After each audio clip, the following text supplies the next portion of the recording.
శాస్త్రి గారు చాలా రోజుల క్రితం మన మన ఫ్రెండ్ చైతన్య ప్రసాద్ గారు లేరండి, లిరిక్ రైటరు. ఆయనతో నేను సరదాగా ఒక పద్యం రాయమన్నాను.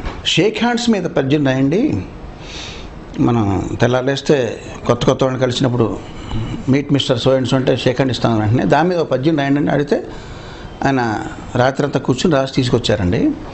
సరదాగా మీకు అది వినిపిద్దామని. తలలోన పొలుసులై జిలపెట్టు చుండ్రును గోరార హాయిగా గోకు చేయి.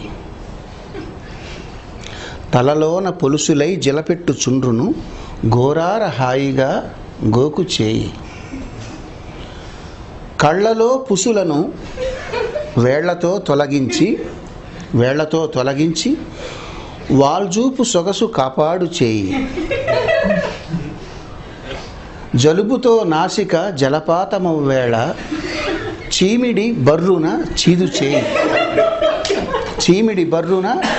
చేయి. ముక్కులో కొలువైన పొక్కుల్ని నేర్పుగా కెలికి వెలికి వలుచు చేయి. ముక్కులో కొలువైన పొక్కుల్ని నేర్పుగా కెలికి వెలికి వలుచు చేయి. చెవిలోతులో చేరిన గులిమిని చిటికెన వేలుతో చెనకు చేయి. గజ్జలో కొలువైన ఘనమైన మట్టిని గజ్జల సందులో ఘనమైన మట్టిని నలుగు పెట్టిన ఎట్లు నలుపు చేయి. కురుపుల గాయాల దురదల్ని కడతేర్చ బరయంచు బరకు చేయి. మలమూత్రముల కంపు చెలరేగిపోకుండా పుడిసెడు నీళ్లతో కడుగు చేయి. లేదా అమెరికా వాళ్ళైతే టిష్యూ పేపరుతోన తుడుచు చేయి.